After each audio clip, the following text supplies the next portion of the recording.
Benjamin Phelps. My name is Juan Rodriguez. I'm PJ Calderon. I'm Daniel Martinez.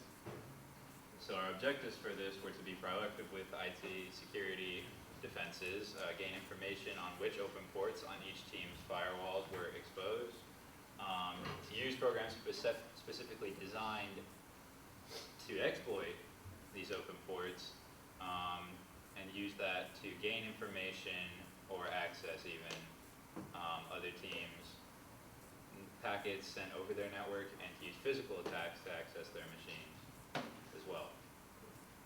This is a topology of our network. If you notice that all our Ubuntu, Windows, and Apache machines all sit behind our PFSense firewall for protection. Our Kali machines sit outside, and so does our security onion IDS system, so that we can offensively attack with our Kali machines, and the security onion can record the traffic coming in and out of our LAN network. Juan Rodriguez, by the way. This is the overall layout of the entire classes network. They all look about the same. Yeah. So previously mentioned, PFSense is our primary source of defense. And this is just a screenshot of our web interface. And more specifically, the rules that I've implemented was to block certain ports. More specifically, I blocked the SSH port, the file transfer protocol, and telnet. And I also blocked pings, so nobody from their Kali machines can ping our firewall. That way it makes it more accessible, it makes it faster, it won't ever go down unless it's a physical attack. And the rest of these rules pretty much state to block everybody's individual Kali Linux machine because we had everybody's IP directly available. Obviously, as previously mentioned, in the real world this wouldn't work because you don't have the luxury of an entire list of IPs and people constantly wanting to take you down. So, thank you Team C for showing us towards the end of the semester about Deep Freeze. Deep Freeze is an application that you can actually set a restore point on your computer, and then if anything goes wrong or you see something acting up, maybe a program you installed is making your computer unbelievably slow or something of that nature, you can always restart and it'll go back to that point in the past when you sent. Excellent. So this is a screenshot of Wireshark, I'm Benjamin Phelps by the way, monitoring a SYN flood attack we sent out to Team D. At one point during the semester, we use our Windows machines for class activities, lab activities, things of that nature, so we need those running. And at one point, I don't know why, I'm assuming it has something to do with Valentine messing with all the PFSenses, they all went down. So anything under those networks were unable to access the internet. So we had a backup network. It was what they were configured on originally, and then we had transferred them onto these protected networks behind PFSense. So for the lab activities, we all called a armistice during class time so that we could, you know, complete our assignments and actually get a decent grade in this class. At one point, I suppose Team D must have forgotten to put one of their Windows machines back behind their firewall after lab and left it completely exposed on the other network, at which point we took advantage by sending a SYN flood DOS attack out to that particular machine, 192.168.72.83. And this screenshot shows the empty packets being sent through. They're all the same size, 54, meaningless, empty data. So I'm Daniel, and the first tool I want to talk about is ZenMap. What this does is allows us to choose a target. We chose Team A's firewall, and allows us to scan for the open ports on this firewall. So it's mainly a reconnaissance tool. It allowed us to see what ports were open, and then do some research on some of the exploits and vulnerabilities that we could do on these ports, which led to us using more attacks later on, which we'll talk about, but using Metasploit. So our next attack is called Man in the Middle. It allows us to intercept traffic between hosts on the network. And to do this, we utilized a Kali tool called EtherCap, which lets us use a specific technique which allows us to exploit a very insecure protocol called Address Resolution Protocol. And using EtherCap, we can scan for all the IP addresses on the host of a network, choose one of these IP addresses as a target to attack. We decided to choose Team A's firewall again, and we sent these phony ARP packets across the network containing our MAC address and our target's IP address.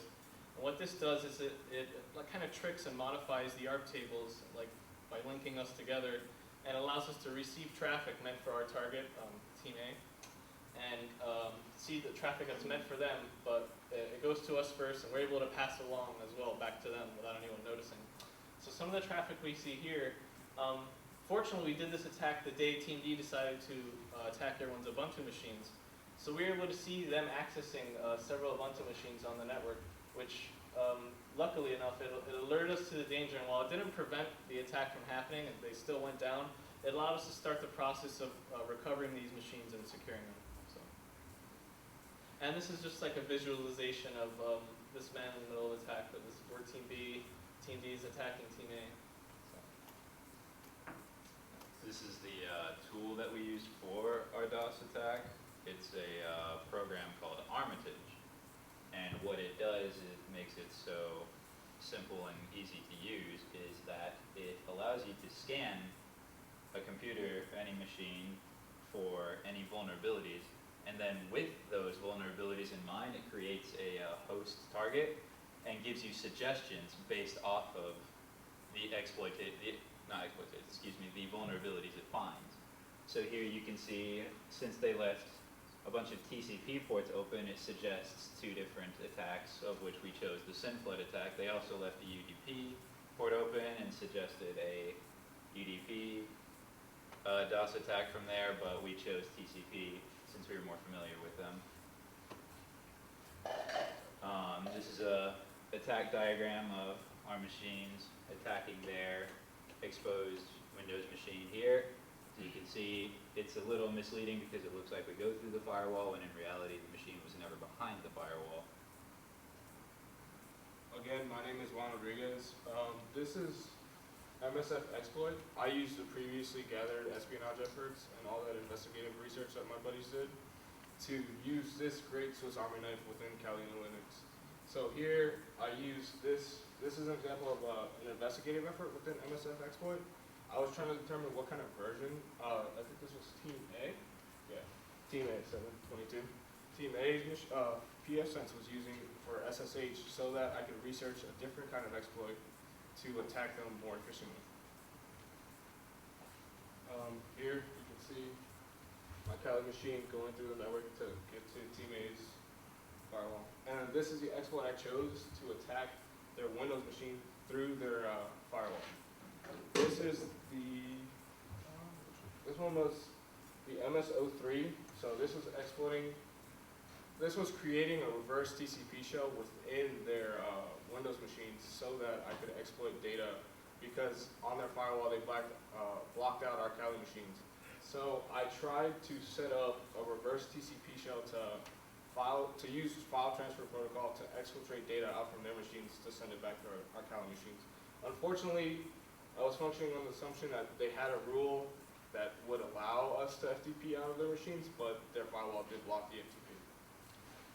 And this is the attack diagram displaying that. So we're actually going to do a live demo. So in the beginning of the month, Jerry actually accessed all of our machines, but he'll go into a little more detail when he presents. But this was how we pretty much went back into our Windows machines.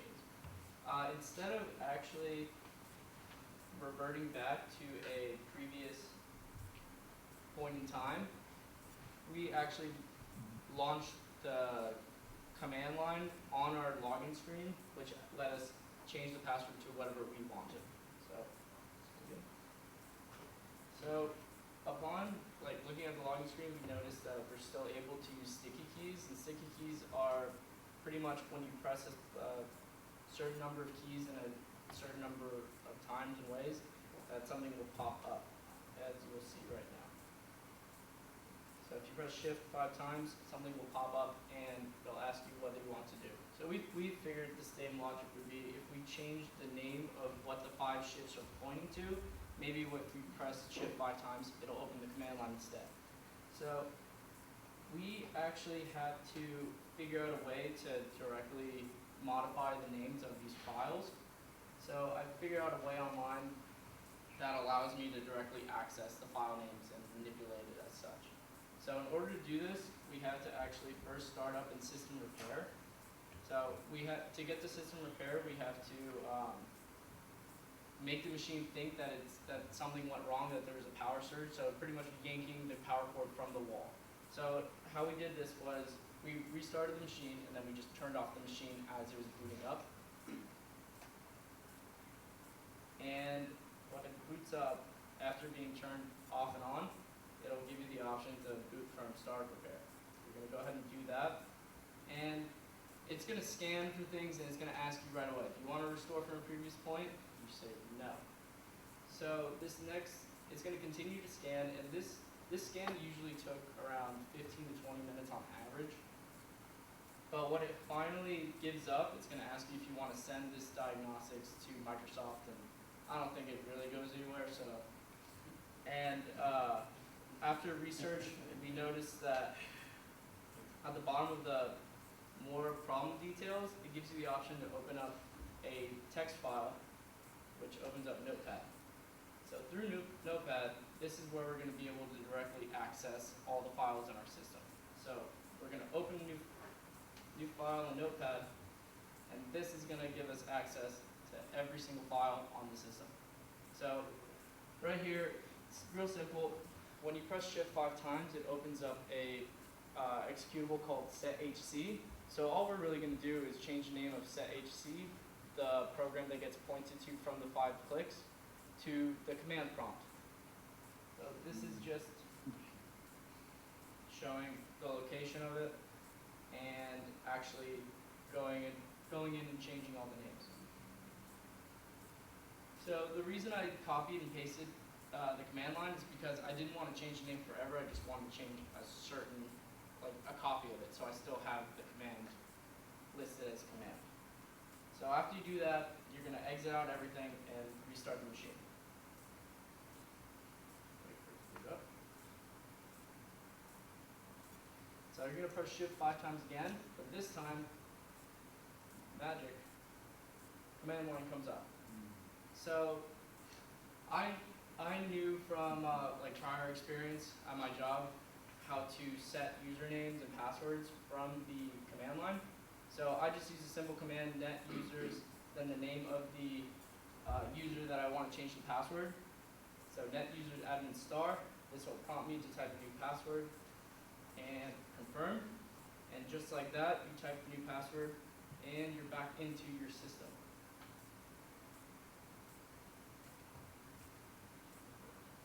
Yeah. So